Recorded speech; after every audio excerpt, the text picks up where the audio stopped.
안녕하세요.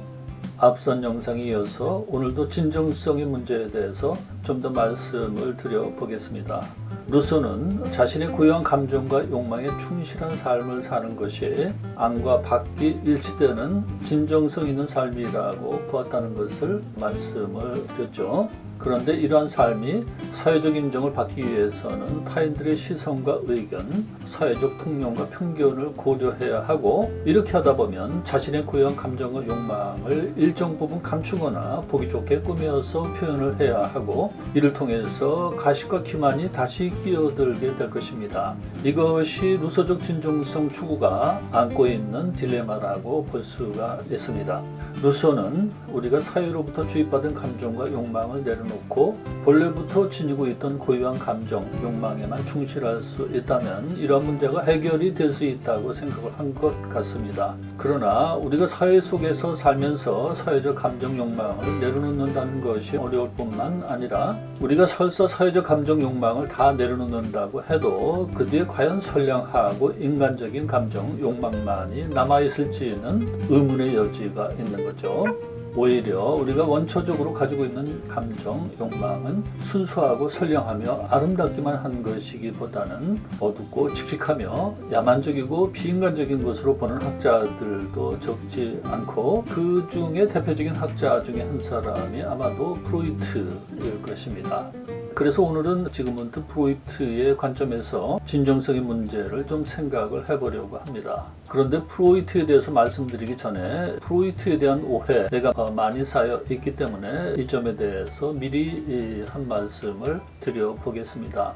프로이트가 인간 본성을 성적인 것으로만 보았다는 비난과 오해는 프로이트 당시에도 매우 격렬하게 제기가 되었습니다. 그런데 이러한 오해는 그가 주로 활동하던 19세기 말과 20세기 초반의 유럽의 시대 상황과 맞물려 있습니다. 이 시기는 이른바 영국의 빅토리아 여왕의 시대였는데요. 빅토리아 여왕은 1819년에 태어나서 1937년에 이제 여왕이 되었습니다. 그리고 나서 1901년에 사망할 때까지 무려 64년을 왕자에 있었습니다. 그래서 19세기를 서양에서는 빅토리아 시대라고 부르는 것입니다. 그녀는 매우 신앙심이 강하여 기독교적인 도덕을 엄격하게 실천을 했습니다. 이러한 여왕의 태도가 영국의 왕실은 물론이고 영국 사회를 넘어서서 유럽과 미국 사회까지 광범위하게 영향을 미쳤기 때문에 빅토리안 모랄이라는 문화사적인 용어까지 생겨난 것인데요. 빅토리안 모랄에서는 특히 성적인 면에 대한 엄격한 절제가 강조되어 공공장소에서 여성들의 신체적 노출을 금했을 뿐만 아니라 당시에는 의사들마저도 여성의 몸 전체를 보지 못한 사람이 많았을 정도라고 문화사가들은 전하고 있습니다. 이 시기에 여성들에게 히스테리가 많이 발생을 했습니다. 히스테리에 대해서 길게 설명드리지는 않겠고요. 옆에 그림이 히스테리 발작을 일으킨 여성의 모습이죠. 그리고 데인저러스 메소드라는 영화가 있는데, 이 영화에서 주인공 사비나 슈필라인을 키아라 나이틀리라는 여배우가 연기를 했죠. 이 영화를 보시면 히스테리를 잘 이해하실 수가 있습니다. 그런데 이 영화는 영화 이름처럼 좀 데인저러스합니다. 프로이트는 이런 여성들을 임상적으로 연구하고 치료하면서 히스테리의 주된 원인이 여성들에 대한 지나친 성적인 억압에 있다고 보았으며, 이러한 판단에 근거하여 정신분석이라는 치료법을 개발하여 현저한 치료 성과를 거두었습니다. 프로이트가 자신의 이러한 임상 경험을 바탕으로 무의식 이론을 발전시켰기 때문에 그의 무의식 이론에서 성적인 요소가 중시될 수밖에 없었습니다. 그러나 그의 후기 저술로 가보면 성적인 것이 인간 본성을 구성하는 유일한 요소가 아니라는 것을 명확하게 보여주고 있습니다. 어쨌든 프로이트가 인류 역사상 처음으로 무의식을 과학적으로 연구하여 무의식 이론을 정립한 불후의 공로를 세웠다는 것은 사람들이 그를 마르크스, 니체와 함께 20세기 서구 사회에 가장 크게 영향을 준 3대 사상가로 일컫는 것을 통해서도 알 수 있습니다. 그리고 그의 연구를 토대로 해서 융, 아들러, 라캉 등을 비롯한 많은 학자들이 여러 가지 형태의 심층 심리학을 발전시켜서 이전까지는 잘 알려지지 않았던 인간 본성의 심층을 밝혀내고 있고, 이것이 현대사회 여러 분야에서 커다란 영향을 미치고 있는 것을 볼 수가 있습니다. 그러면 프로이트의 무의식 이론의 관점에서 진정성의 문제를 좀 살펴보기로 하겠습니다. 프로이트는 루소의 자의심과 자만심의 이분법을 받아들이는 대신에 의식과 무의식의 이분법을 제시했습니다. 그는 우리의 의식 저변에 우리가 잘 의식하지 못하는 광대한 무의식이 자리 잡고 있다고 말을 합니다.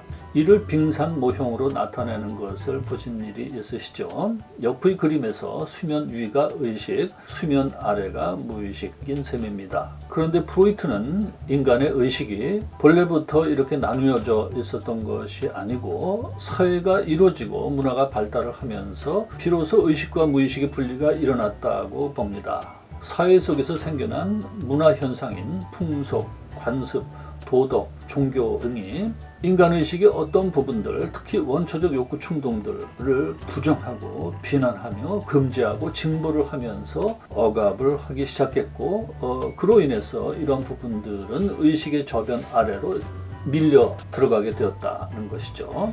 이러한 억압은 문명사회가 진행됨에 따라서 더욱 공고화되어 이렇게 억압된 부분을 우리는 더 이상 의식할 수가 없게 되었고, 이를 통해서 의식과 무의식의 이원화가 이루어졌다, 이런 얘기인 거죠.